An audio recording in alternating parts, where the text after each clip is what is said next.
तो सर मेरा क्वेश्चन ये है कि लोग आजकल डेस्टिनी नंबर और इसमें मूलांक में बड़े कंफ्यूज हैं कि मतलब कैसे निकालने क्या है, तो उन्हें बड़े कंफ्यूज हैं। तो मतलब उनके लिए कैसा है, मतलब कैसे निकालें उसको? ठीक है, मूलांक जैसे हम बात कर रहे थे अभी, जो आपका डेट ऑफ बर्थ होता है उसका डेट जो होती है वो हम मूलांक अभी मैंने बताया। अब बात करते हैं डेस्टिनी नंबर, इसको कहते हैं भाग्यांक।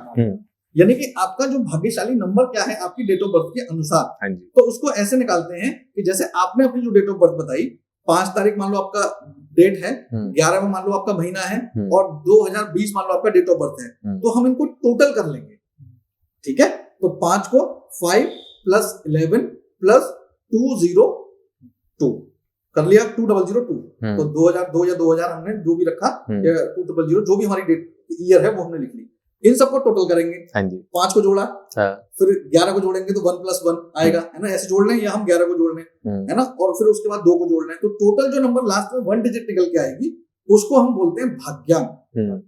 तो जो लास्ट में सिंगल डिजिट निकल के आएगी पूरी डेट ऑफ बर्थ का टोटल, उसको हम भाग्यांक कहते हैं। वो आपका लकी नंबर होता है। अच्छा। यानी लकी नंबर का मतलब ऐसे मान के लिए, डेस्टिनी नंबर का मतलब है कि आप बिना पूछे उस डेट में कोई भी काम कर सकते हैं, किसी से बिना पूछे, क्योंकि आपका भाग्यशाली नंबर है। आप अपनी गाड़ी का नंबर लेना चाहते हैं तो वो भी ले सकते हैं और अपना मूलांक भी ले सकते हैं, लेकिन इसमें आपको किसी भी जो न्यूमरोलॉजिस्ट है उसकी सलाह लेनी चाहिए। गाड़ी के नंबर में होता है, हाँ, गाड़ी का जो नंबर होता है, जैसे मोबाइल न्यूमरोलॉजी होती है हमारे यहाँ। हाँ, जैसे आप मोबाइल न्यूमरोलॉजी के इसमें एक टॉपिक जुड़ गया आपका नया, मोबाइल न्यूमरोलॉजी। तो आपका क्वेश्चन नहीं था लेकिन फिर भी आ गया इसमें। मोबाइल न्यूमरोलॉजी का मतलब क्या है कि मेरे पास आज की डेट में जितना बिजनेस चल रहा है किसी का भी, वो 95% मोबाइल से चल रहा है। हाँ जी। अब आपका डेट ऑफ बर्थ क्या है, आपका 5 नंबर, और आपका जो मूलांक 5 नंबर है, आपका जो मोबाइल का जो टोटल अगर आप करोगे वो आपके बुध का शत्रु है, सपोज करो, तो क्या होगा, वो कॉल तो आएगा, डील क्रैक नहीं होगी, कभी सफल नहीं होगा। मेरा जो मूलांक है वो 3 नंबर है, तो 3 नंबर कौन हुआ, गुरु, और यहीं पर मेरा जो मोबाइल का नंबर बन जाए वो बन जाए 6, वो कौन हो गया, शुक्र। शुक्र कौन है, दैत्य गुरु, और गुरु कौन है, देवगुरु। ये दोनों शत्रु हैं, तो बिजनेस तो आएगा लेकिन फल नहीं मिलेगा। तो आप देखना मेरे ऑफिस के जितने नंबर हैं, या तो वो 3 है या 5 है। अच्छा। मेरी गाड़ी का, मेरे स्कूटर का नंबर 3 या 5 है। हमारे जितने मोबाइल हैं घर में, सबके टोटल, सबके, चाहे बेटी है, चाहे मेरी वाइफ है, चाहे मैं हूं, मेरी गाड़ी का नंबर, मेरे ऑफिस का नंबर, जितने भी नंबर है हमारे, वो या तो 3 या 5, गाड़ी का नंबर हमारा 3 या 5, यही मिलेगा।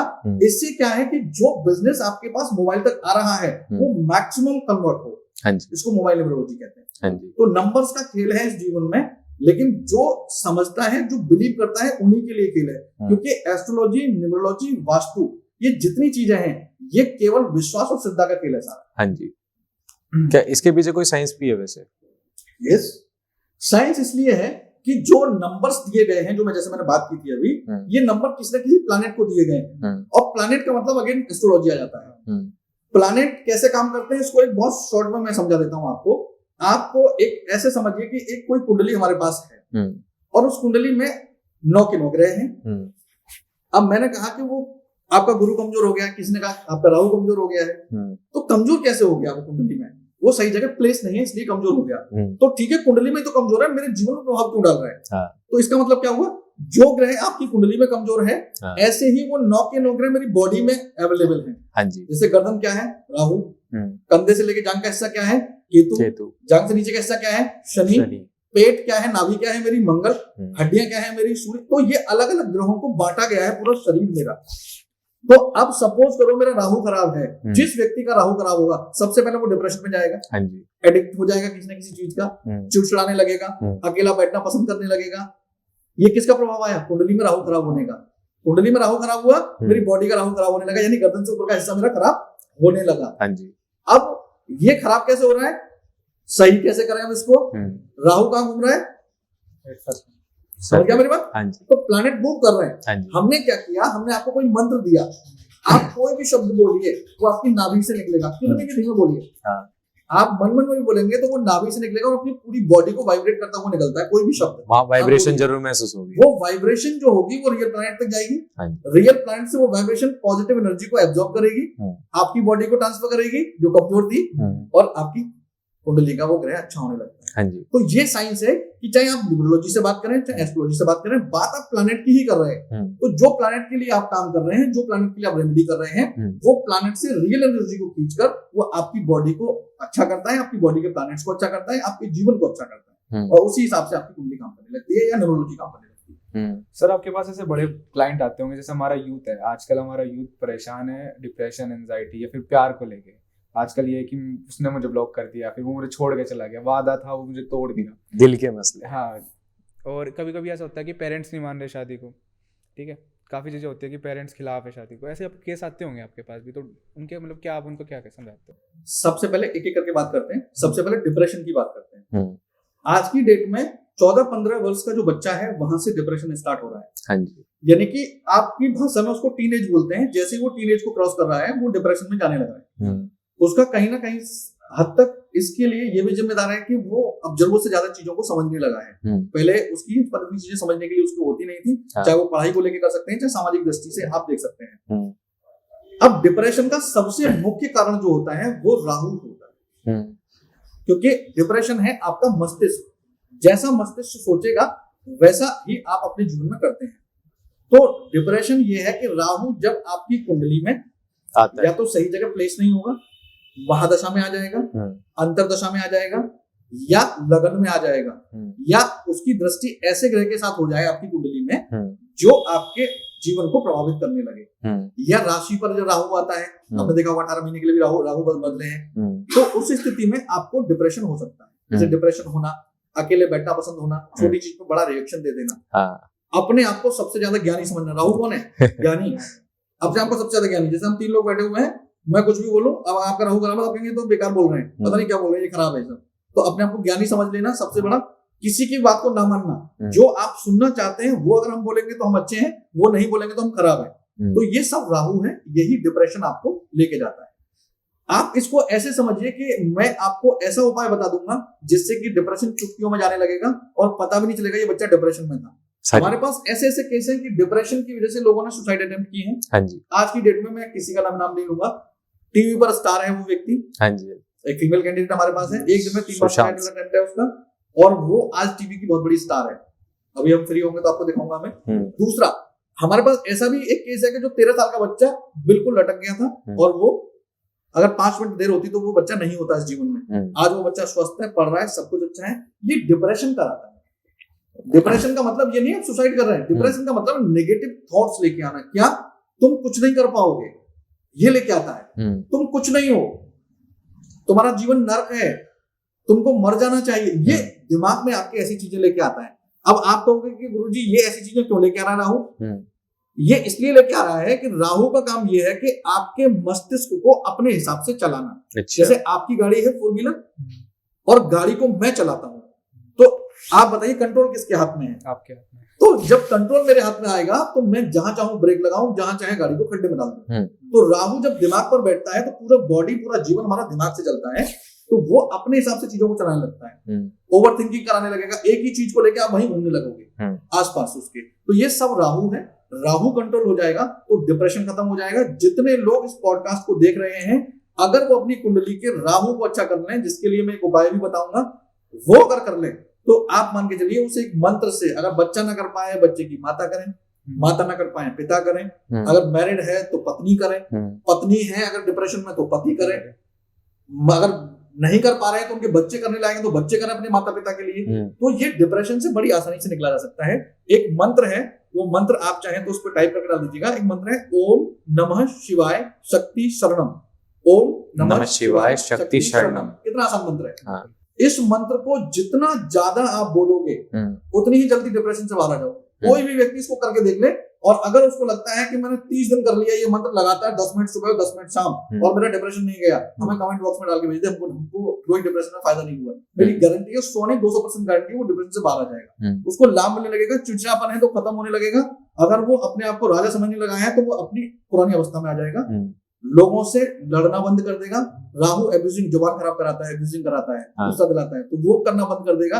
नशे में जा रहा है तो नशे में जाना रुक जाएगा। ये मंत्र इतना लाभकारी है इसको करने के लिए। तो ये पहले आपके प्रश्न का जवाब था कि डिप्रेशन में जो यूथ से आ रहा है उसको क्या करना चाहिए, क्योंकि बहुत बड़ी रेमेडी कोई भी यूथ का बच्चा नहीं कर पाता, आपके साथ का जो भी लोग हैं आपकी एज के वो नहीं कर पाएंगे। हाँ जी।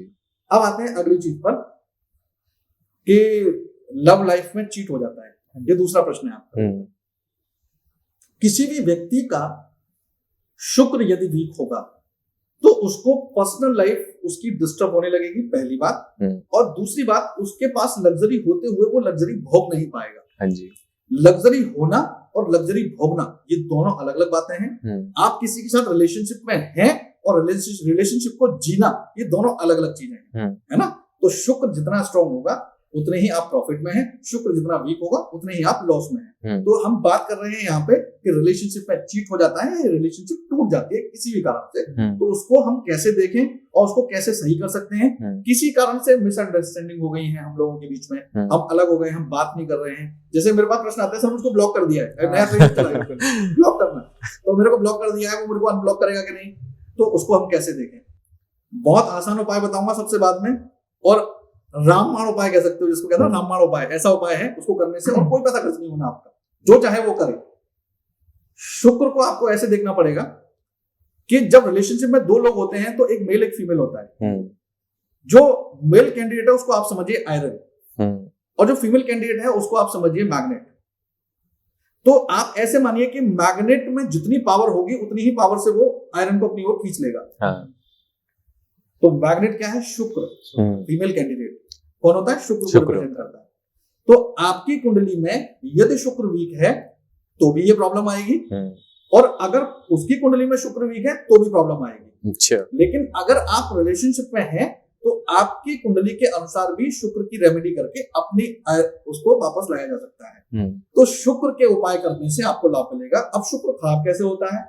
किसी भी अपने शत्रु के साथ आपकी कुंडली में बैठा हो, है ना। जैसे हमारे पास कुंडली आती है, कहता है सर हमारी लव मैरिज होगी कि नहीं, तो हम ये बताते हैं कि लव मैरिज के चांस बहुत बनेंगे, लेकिन तेरे को करनी नहीं चाहिए। क्यों? क्योंकि तेरी सफल नहीं होगी। रिलेशनशिप के लिए कुंडली का 7th हाउस देखा जाता है, 7वां भाव पार्टनरशिप का। अगर 7वां भाव किसी की कुंडली का शुक्र से पीड़ित नहीं है, उसको जीवन भर रिलेशनशिप की दिक्कत नहीं होगी, चाहे वो पत्नी के साथ हो चाहे वो पत्नी के अलावा हो। लेकिन अगर 7th हाउस उसका वीक है या उसका शुक्र वीक है तो रिलेशनशिप से दिक्कत होगी। तो पहले तो कुंडली का 7th हाउस अपना देखवा ले, 7th हाउस को कोई प्रॉब्लम नहीं है, शुक्र की रेमेडी करना स्टार्ट कर दें। अगर चला गया है तो वापस आ जाएगा, 7 में है तो छोड़ के नहीं जाएगा, और आपके बिल्कुल साथ चिपका रहेगा, जैसे मैग्नेट और आयरन चिपका रहता है, यानी कि आपकी रिलेशनशिप लंबे समय तक चलेगी। रेमेडी क्या है? अगर कोई कपल है और बेसिकली वे चाहते हैं कि वो आगे लॉन्ग लाइफ अपना जिए, ठीक है ना, तो बेसिकली उन्हें अपने शुक्र के कोई उपाय भी हो सकते हैं जो आप बता सकते हो। हाँ, मैं अगली बात पे आ रहा हूँ। उपाय क्या करें? शुक्र अच्छा रहे हमेशा। उपाय क्या करें कि अच्छा रहे हमारा? इसके 2 बड़े अच्छे उपाय मैं बता रहा हूँ आपको, और दोनों ही बड़े साधारण से हैं। एक पौधा होता है गूलर, उस गूलर के पौधे की जड़ मंगा लीजिए आप थोड़ी सी, और जड़ को लगभग इतनी जड़ ले लीजिए आप और उसको शुद्ध कर लीजिए धोकर, और फिर गंगा जल से शुद्ध कर लीजिए, लाल कपड़े में लपेटिए, अपने चाहे हाथ में बांध लीजिए चाहे गले में लटका लीजिए। समझ लीजिए शुक्र आपने अपने गले में लटका रखा है, अपने हाथ में बांध रखा है, हिलेगा नहीं। अच्छा। आपने कहा गुरुजी अगर मैं ये बांध लूंगा तो मेरे घर वाले मेरे को तो डांटेंगे, तुमने क्या ताबीज पहन रखा है। क्योंकि ये उपाय फीमेल कैंडिडेट के लिए भी है और मेल कैंडिडेट के लिए भी है। नहीं कर पा रहे तो हम क्या करें? तो दही को रिप्रेजेंट करता है शुक्र, क्योंकि दही जो है वो खट्टा होता है और शुक्र का टेस्ट खट्टा है। तो दही जो और सफेद वस्तु जो है वो भी शुक्र की होती है। शुक्रवार के दिन जब नहाने जाओ, हाथ पर दही लगाओ, अपना मुंह धो लो, हाथ पर मुंह विदाउट शुगर, विदाउट शुगर, और अपना मुंह पे लगाओ और उसके बाद धो और नहा लो आप। इससे शुक्र से संबंधित चीजें आपकी ओर अट्रैक्ट होने लगेंगी। यस, लग्जरी भी और शुक्र भी, ये दोनों चीजें आपको अट्रैक्ट होने लगेंगी। यदि आप पहला उपाय नहीं कर पाते हैं, मांगने वाला या मैंने बताया आपको, तो आप ये दही वाला उपाय भी फ्राइडे के फ्राइडे यदि कर लेते हैं, रोज ना कर पाए तो आप समझिए कि आपके जीवन में लाभ होने लगेगा, शुक्र से संबंधित लाभ। ज्यादा प्रॉफिटेबल क्या है सर, कि मतलब रोज करना या फिर शुक्र के शुक्र करना? देखिए, ऐसा कोई व्यक्ति नहीं जो अपनी लव लाइफ या लग्जरी नहीं चाहता, तो रोज करने में भी कोई आपत्ति नहीं है। देखिए, कोई भी उपाय रोज होगा तो ज्यादा लाभ करेगा। फ्राइडे के फ्राइडे क्या हुआ, वो वीकली उपाय हुआ, लाभ तो होगा लेकिन लंबे समय में दिखेगा और धीमे धीमे दिखेगा। डेली करेंगे तो जल्दी दिखेगा, ये फर्क होता है। आजकल सर रिलेशनशिप जो टिक नहीं पा रहे। मैं बताऊं सर आपको, आपके पास भी ऐसे बहुत आते होंगे कि प्रॉब्लम है हमारे यहाँ, हमारे पेरेंट्स नहीं मान रहे, तो ऐसा भी कुछ है जो कि पेरेंट्स को मनाने के लिए कुछ उपाय हो या फिर कुछ हो? बिल्कुल होता है। उपाय की बात क्या है, दो चीजें आपको समझनी पड़ेंगी। एक तो आज की डेट में इसके दो पहलू हैं, आपको समझने पड़ेंगे। यूथ कितना समझ पाता है, आपके पॉडकास्ट के माध्यम से शायद समझे। यूथ को जो चीज चाहिए होती है बहुत अग्रेसिव हो जाता है फिर उसको लेकर, कि जैसे मुझको इस पार्टनर से शादी करनी है, तो वो अपने माता पिता को बताएगा और वो ये चाहेगा कि जैसे मैंने आज बताया तो कल मम्मी पापा ये कहते हैं कि भैया परसों तू शादी कर ले। ऐसा नहीं हो सकता, क्योंकि हम जो सामाजिक ताना बाना के बीच में हम रहते हैं उसके बहुत सारे रूल्स एंड रेगुलेशंस हैं। सेम कास्ट है नहीं है, हो सकता है माना जाता हो, आपके लाइक लड़का है कि नहीं है, सोर्स ऑफ इनकम है कि नहीं है, क्योंकि माता पिता आपसे ज्यादा देखते हैं। हाँ। जैसे हमको ये लगता है कि भगवान हमारे साथ कुछ अच्छा ही नहीं कर रहा है, लेकिन हम देख रहे हैं सामने का, भगवान देख रहे हैं 5 किलोमीटर आगे का। तो ऐसे ही माता पिता हमारे भविष्य के लिए देखते हैं। तो इस पॉडकास्ट के माध्यम से मेरा ये संदेश है केवल यूथ को कि यदि आप रिलेशनशिप में हैं, विवाह पसंद का करना चाहते हैं, घर वाले तैयार नहीं हो रहे हैं, तो सबसे पहले आप अपने आप को और अपने माता पिता दोनों को समय दीजिए, क्योंकि आप अगर जल्दबाजी में करेंगे तो वो काम खराब हो जाएगा, पहली बात। दूसरी चीज, जैसे ही शुक्र और शुक्र मिलते हैं, यहाँ राहु की उत्पत्ति होती है। हाँ जी। कैसे होती है कि जो भी रिलेशनशिप के खिलाफ बोलेगा वो आपका सबसे प्रबल शत्रु बन जाएगा। और वो खिलाफ नहीं बोल रहा है, आपको सलाह दे रहा है। जैसे आपके फ्रेंड के साथ कोई रिलेशनशिप में है और आप अपने फ्रेंड को ये बोले कि ये लड़की तेरे लिए अच्छी नहीं है, ये लड़की फ्रेंड है और लड़के के लिए बोला ये लड़का तेरे लिए अच्छा नहीं है, ये ठीक नहीं है तेरे लिए, तो उस समय पे सबसे बड़े शत्रु आप हैं। हाँ।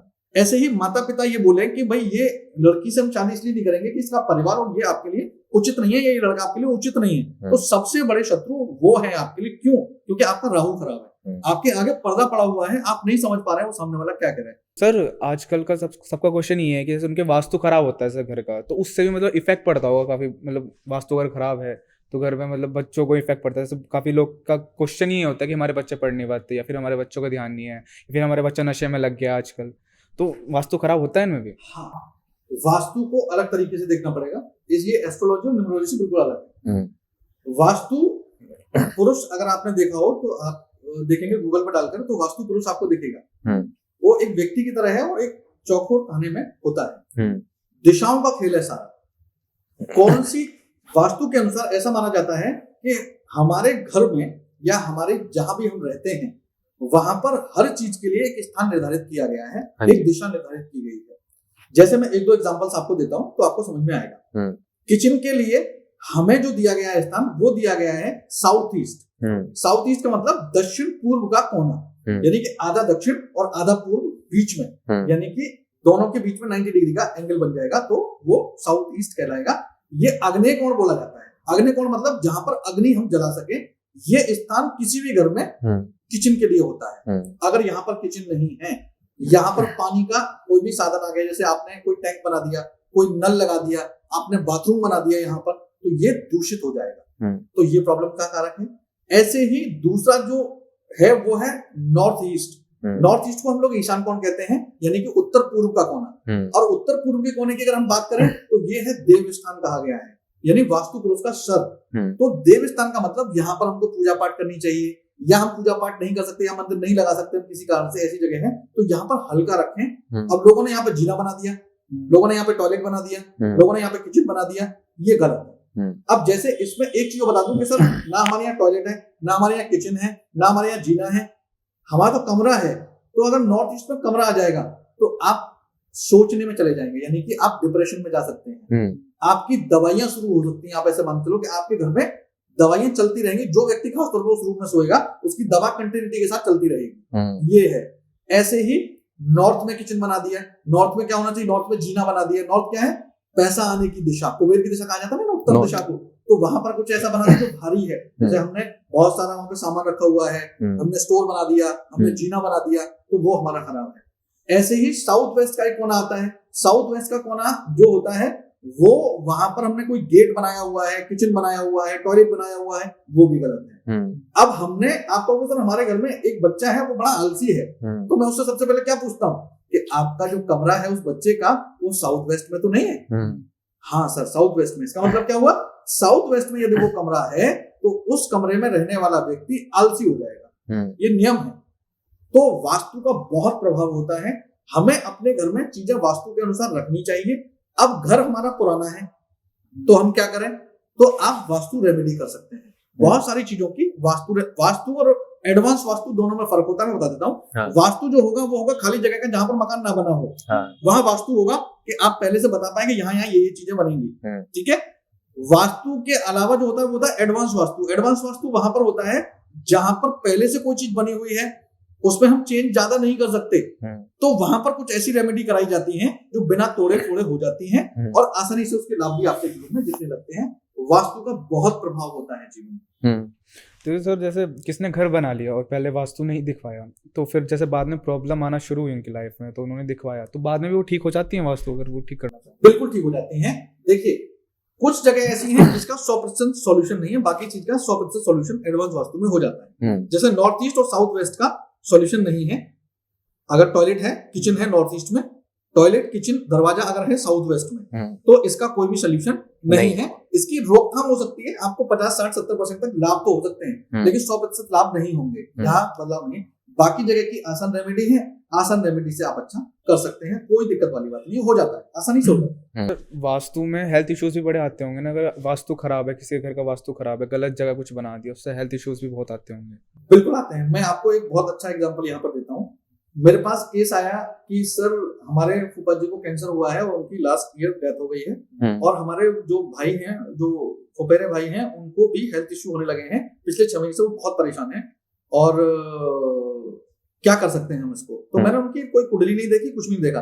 मैं सबसे पहले उनको पूछा कि क्या उन्होंने पिछले 2 साल में कोई घर चेंज किया है। उन्होंने कहा यस, पुरानी दिल्ली से मकान उन्होंने बेचा है और एक नई जगह पर फ्लैट लिया है। फिर मेरा दूसरा प्रश्न था, साउथ वेस्ट में गेट और नॉर्थ ईस्ट में टॉयलेट तो नहीं है। उन्होंने वहीं से लाइव फोन लगाया, मेरे पास बैठे हैं, और फोन लगाया और वहां पता किया अपने भाई से, तो नॉर्थ ईस्ट में टॉयलेट और साउथ वेस्ट में गेट है ही है, दोनों चीजें हैं उनके घर में। आप इसको प्रैक्टिकली समझिए। किसी के भी घर में यदि नॉर्थ ईस्ट में टॉयलेट है, जितने भी लोग पॉडकास्ट को सुन रहे हैं वो ध्यान से सुन लें, नॉर्थ ईस्ट का मतलब ये नहीं है कि आपने कंपास लगाया नॉर्थ ईस्ट आ रहा है। हर दिशा की 8 दिशाएं होती हैं। 4 दिशाएं ये और 4 दिशाएं ये, वहां का जो मध्य आएगा उसको नॉर्थ ईस्ट हम बोलेंगे। यानी 4 दिशाएं हम लोग लेंगे, E1 से लेके E4 तक की, कौन सी, ईस्ट की, और N1 से लेके N4 तक की, नॉर्थ की, और इसके बीच में जो हिस्सा आएगा उसको नॉर्थ ईस्ट हम बोलेंगे। नॉर्थ ईस्ट में यदि आपका टॉयलेट है, आपके घर में कैंसर होगा, कोई रोकने वाला नहीं है। 100 घर अगर ऐसे होंगे तो 100 घर में कैंसर होगा, कोई रोकने वाला नहीं है। साउथ वेस्ट में यदि गेट बना हुआ है, साउथ वेस्ट मतलब दक्षिण पश्चिम में यदि गेट बन गया है, तो आप मान के चलिए आपके घर में एक्सीडेंटल मौत होनी ही होनी है, कोई रोकने वाला नहीं है। और आप जो भी लोग उस घर में रहते हैं, 10 से 15 वर्ष के बीच में पूरा घर तबाह होने वाला है। तबाह से मतलब कर्जा हो जाएगा, बेच के जाना पड़ेगा मकान, लोन में आ जाएंगे इतने, सुसाइडल अटेम्प्ट हो सकता है किसी के घर में वहां पर, या एक्सीडेंटल हो सकता है। ये बिल्कुल कॉमन चीजें हैं, तो बहुत ध्यान रखने की आवश्यकता है। अगर ऐसा है किसी के घर में, तो बिल्कुल तुरंत उसका सॉल्यूशन कराएं, अगर बदलाव नहीं कर सकते तो। जनरली ज्यादा लोगों को पता भी नहीं होता कि दिशाओं का इतना प्रभाव भी पड़ जाता है। दिशाओं का प्रभाव इसलिए होता है कि हमारे जितने भी देवता हैं उनके लिए कोई ना कोई दिशा दी गई है। जैसे मैंने बताया, धन आने के लिए उत्तर की दिशा है। हम पूजा करें तो नॉर्थ ईस्ट में बैठ के करें, वो देव स्थान है हमारा, हमको वहां पूजा करनी चाहिए, अपना मंदिर वहां होना चाहिए। लेकिन हर घर में तो नॉर्थ ईस्ट में मंदिर नहीं हो सकता, तो आपको ऐसी जगह पे मंदिर रखना है जहां पर हमको नॉर्थ ईस्ट का लाभ मिले। अब जैसे वास्तु में एक चीज और देखते हैं कि पूरा घर तो वास्तु ऑस्पिशियस आपने बना लिया, लेकिन घर का जो केंद्र है, यानी कि घर का जो मध्य के जिसको हम कहते हैं, वो मध्य आपने खराब कर रखा है। यानी कि आपकी अगर शरीर की नाभि अगर दूषित हो गई तो आपका शरीर नहीं चलेगा सही। तो ऐसे ही घर का जो मध्य होता है उसको हम कहते हैं कि अगर वो भी दूषित हो गया तो पूरा घर क्यों ना आपका वास्तु से अच्छा हो, और मध्य अगर खराब होगा तो भी आपको दिक्कत होने लगेगी। दूषित वो कैसे हो सकता है? दूषित ऐसा हो सकता है कि जैसे मध्य में आपने कोई बीम डाल दिया, जैसे घर का बीचों बीच का मध्य है और वहां पर आपने बीम डाल दिया, वजन आ गया उस पर, आपने कट जाएगा। हाँ, कट जाएगा। मध्य आ गया, मध्य पे हमने बीम डाल दिया। अब बीम डालने पर क्या हुआ, उस पर वजन आएगा। या बीम के नीचे कोई भी चीज शुभ नहीं मानी जाती, जैसे कहा जाता है कि बीम के नीचे किसी को बैठना नहीं चाहिए। ऐसे ही अगर हम बात करें कि वहां पर कोई पहले से ऐसी चीज आपने बना रखी, जैसे वहां पर कोई आपने सेप्टिक टैंक बना रखा है, गड्ढा टाइप को बना रखा है, वहां पर आपने सोर्स ऑफ वाटर ले रखा है ना, मध्य से वहां पर आपने कोई ऐसी चीज से आपने सोफे डाल रखे हैं, वजन कर रखा है वहां पर, वो सब चीजें नहीं करनी है आपको। मतलब बहुत तरीके से दूषित उसे खाली छोड़ना चाहिए, उसको खाली छोड़ना चाहिए, उसको हल्का रहना चाहिए, है ना। हम क्या कहते हैं, हमको रोजाना गलत खाना नहीं खाना चाहिए, कहते हैं ना हम लोग, हाँ जी। इसी से तो नाभि हमारी अच्छी रहती है। हाँ तो जी। घर की नाभि अगर अच्छी रहेगी तो आप मान के चलिए कि आपका घर आधे से ज्यादा अच्छा रहेगा। बाकी चीजें भी आपको वास्तु के अनुसार देखनी चाहिए। अब वास्तु का ज्यादा इफेक्ट पड़ता है हमारी लाइफ में अगर हम घर लेते हैं या फिर चीजें करते हैं। जो मानता है उस पर 100% असर पड़ता है, और जो नहीं मानता उस पर असर पड़ता है, उसको पता ही नहीं चलता। क्योंकि बहुत सारे ऐसे लोग हैं परेशान हैं, लेकिन वो वास्तु को मानते ही नहीं है, तो उनको पता ही नहीं कि हमारा घर वास्तु की वजह से खराब, घर की वजह से हम लोग खराब चल रहे हैं, हमारा व्यापार घर की वजह से नहीं चल रहा है। बहुत सारे लोग ऐसे हैं। आज के लिए बस इतना ही।